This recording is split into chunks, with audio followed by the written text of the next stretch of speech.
Hi అండి. Welcome to Swathi సుగ్గుస్ recipes. ఈరోజు నేను హెల్దీ బ్రేక్‌ఫాస్ట్ రెసిపీని మీతో షేర్ చేసుకోబోతున్నాను. దాని పేరే ప్రోటీన్ దోస అండి. ఈ దోసతో పాటు టమాటో చట్నీ కూడా షేర్ చేయబోతున్నాను. ఈ 2 కాంబినేషన్ అయితే సూపర్‌గా ఉంది. మరి ముందుగా వచ్చేసి ప్రోటీన్ దోస ఏ విధంగా చేసుకోవాలో చూసేద్దాం. ముందుగా ఒక బౌల్ తీసుకొని ఒక కప్పు కొలతతో అన్ని ఇంగ్రీడియంట్స్‌ని ఇందులో యాడ్ చేసుకోవాలి. ముందుగా నేను ఒక కప్పుతో కాబూలీ చనా వేశాను. ఈ కప్పు వచ్చేసి 2, 3 టేబుల్ స్పూన్ వరకు ఉంటుంది. ఒక కప్పు వరకు కందిపప్పు వేసానండి. మీ దగ్గర కందులు ఉంటే కందిపప్పు బదులు కందులు వేసుకోండి. పొట్టుతో ఉంటాయి కాబట్టి చాలా మంచిది. అలానే ఒక కప్పుతోటి పచ్చిశనగపప్పు, అదే కప్పుతోటి సగ్గుబియ్యం, మళ్ళీ ఒక కప్పు పెసలు వేసుకోవాలి. అదే కప్పుతో ఒక కప్పు వరకు మినపప్పు వేసుకోవాలి. మీ దగ్గర పొట్టు మినపప్పు ఉంటే అదే యాడ్ చేసుకోండి. అలానే ఒక టేబుల్ స్పూన్ వరకు అవిసె గింజలు, 2 కప్పుల వరకు బియ్యాన్ని యాడ్ చేశాను. బ్రౌన్ రైస్ మీ దగ్గర ఉంటే బ్రౌన్ రైస్నే యాడ్ చేసుకోండి. ఇవన్నీ కూడా హెల్త్కి చాలా మేలు చేస్తాయి. ఇవన్నీ ఒకసారి బాగా కలుపుకొని 2-3 సార్లు వాష్ చేసుకొని వాటర్ పోసి ఓవర్ నైట్ నానబెట్టుకోవాలి. ఈ ప్రోటీన్ దోశ అప్పటికప్పుడు గ్రైండ్ చేసుకుని దోశలు వేసుకున్న చాలా బాగుంటుంది. పులియబట్టిన అవసరం లేదండి. ఇందులో ఇంకా మీకు కావాలంటే కొమ్ము చనాలు ఉంటాయి కదా, బ్లాక్ చనా, అవి యాడ్ చేసుకోవచ్చు. అలానే రాజ్మా యాడ్ చేసుకోవచ్చు. ఎర్ర కందిపప్పు ఉంటుంది కదా, అది కూడా వేసుకోవచ్చండి. పప్పు దినుసులు ఏవైనా కూడా ఇందులో యాడ్ చేసుకుని దోశ వేసుకోవచ్చు. అయితే మా ఇంట్లో నేను ప్రోటీన్ దోశ ఎప్పటి నుంచో చేయాలనుకుంటున్నాను. ఇంట్లో ఉండే పల్సెస్తో నేను ఈ విధంగా ప్రోటీన్ దోశను అయితే చేశాను. టేస్ట్లో చాలా చాలా బాగుంది. అలానే డైజెషన్లో కూడా ఏ ప్రాబ్లం లేదండి. ఇప్పుడు రాత్రంతా నానబెట్టుకున్న ఈ పప్పు దినుసుల్ని నానబెట్టుకున్న వాటర్ తోటి మిక్సీ జార్లో వేసుకొని గ్రైండ్ చేసుకోవాలి. 2 వాయిల కింద నేను గ్రైండ్ చేశానండి. అలానే అన్నీ కూడా మనం పల్సెస్ తీసుకుంటున్నాం కాబట్టి డైజెషన్కి కొద్దిగా ప్రాబ్లం లేకుండా ఒక టీ స్పూన్ వరకు జీలకర్ర వేసుకొని గ్రైండ్ చేశాను.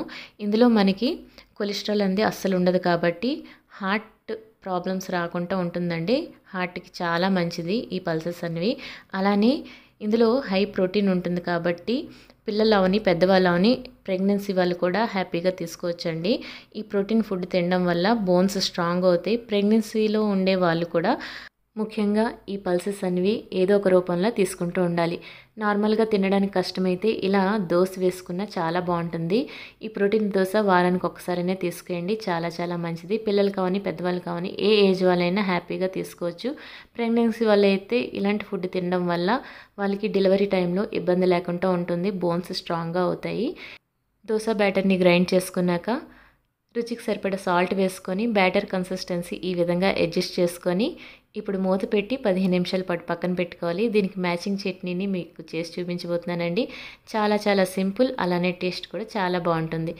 టమాటా ఆనియన్ చట్నీని చూసేద్దాం పదండి. ముందుగా స్టవ్ పైన ప్యాన్ పెట్టి 1 టేబుల్ స్పూన్ ఆయిల్ వేసుకుంటే సరిపోతుంది. ఆయిల్ అంతా ప్యాన్కి స్ప్రెడ్ అయ్యేలా స్ప్రెడ్ చేసుకొని ఇప్పుడు ఇందులో ఒక 4 నుంచి 5 వరకు టమాటాలని సగానికి కట్ చేసుకొని ప్యాన్లో ఈ విధంగా ఒక పక్కకి అడ్జస్ట్ చేయాలి.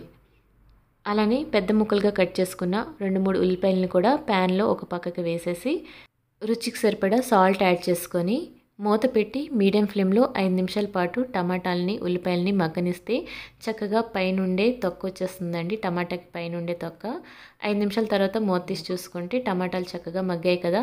ఇప్పుడు ఈ విధంగా టమాటా స్కిన్ని సపరేట్ చేసేయాలి టమాటా నుంచి. ఇప్పుడు ఇందులో కారానికి తగ్గట్టు ఎండుమిరపకాయలను యాడ్ చేసుకోవాలి. ఎండుమిరపకాయలు అయితే నేను 7 నుంచి 8 వరకు వేసానండి. అలానే కొద్దిగా చింతపండుని కూడా ఇందులో యాడ్ చేశాను. కలర్ కోసమని కొద్దిగా పసుపు వేశాను. పసుపు వేయడం వల్ల మంచి కలర్ వస్తుంది చట్నీకి. ఇప్పుడు టమాటాలని ఈ విధంగా కాస్త మ్యాష్ చేసుకుంటూ కలుపుకుంటూ ఉండాలన్నమాట. ఎండుమిర్చి కూడా కొద్దిగా ఫ్రై అవ్వాలి. మీడియం ఫ్లేమ్లో కాస్త ఫ్రై అయ్యాక ఈ విధంగా ఉంటేనే మనం స్టవ్ కట్టేస్తే చట్నీ కన్సిస్టెన్సీ కరెక్ట్గా వస్తుందన్నమాట. ఎక్కువగా ఫ్రై చేసిన చట్నీ అంత బాగోదండి. లైట్గా ఫ్రై చేయాలి ఎండుమిర్చి వేసాక.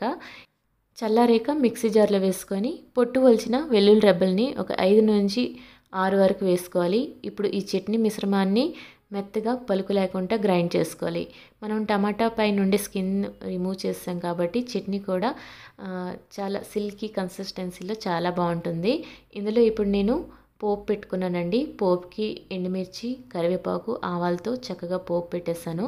చట్నీ చూసారా ఎంత కలర్ఫుల్గా ఉందో. ఈ ప్రోటీన్ దోశకి టమాటా ఆనియన్ చట్నీ పర్ఫెక్ట్ మ్యాచింగ్ అనమాట. ఇప్పుడు దోశ వేసుకోవాలి కదా. దోశ బ్యాటర్ని ఒకసారి మిక్స్ చేసుకొని స్టవ్ పైన పెనాన్ని పెట్టి హీట్ అయ్యాక కొద్దిగా ఆయిల్ పోసేసి టిష్యూతో క్లీన్ చేసుకోవాలి. ఇప్పుడు దోశ బ్యాటర్ని గరిటతో సెంటర్లో వేసుకొని ఈ విధంగా స్ప్రెడ్ చేసుకోవాలి. నేనైతే నువ్వుల నూనె వేసానండి. నువ్వుల నూనె వేసి దోశని కాల్చుకున్నాను. చుట్టూరా ఒక 2 స్పూన్ల వరకు నూనె వేసేసి 2 వైపులు ఎర్రగా కాల్చుకున్నాక దోశ తీసేసి యమ్మీ యమ్మీ టమాటా ఆనియన్ చట్నీతో ప్రోటీన్ దోశని సర్వ్ చేసుకోండి. చాలా చాలా బాగుంటుంది. ఏ హెల్దీ బ్రేక్ఫాస్ట్ చేసినా కూడా మార్నింగ్ చేసేస్తానండి. ఎందుకంటే ఇంట్లో ఉండే వాళ్ళందరూ కూడా తినాలని ఒక ఉద్దేశంతో ఎవరి పని మీద వాళ్ళు బయటికి వెళ్ళిపోయారంటే మళ్ళీ వచ్చేసరికి సాయంత్రం అవుతుంది. అందుకనే నేను మార్నింగే చేసి పెట్టేస్తాను అనమాట. అందరూ కూడా హెల్దీ ఫుడ్ తిన్నట్టు ఉంటుంది. మన ఛానల్లో హెల్దీ బ్రేక్ఫాస్ట్ రెసిపీస్ చాలానే ఉన్నాయి. ఒకసారి ఛానల్కి వెళ్ళి విజిట్ చేయండి. ఈ వీడియో కింద ఉండే డిస్క్రిప్షన్ కూడా ఒకసారి చెక్ చేయడం మర్చిపోకండి.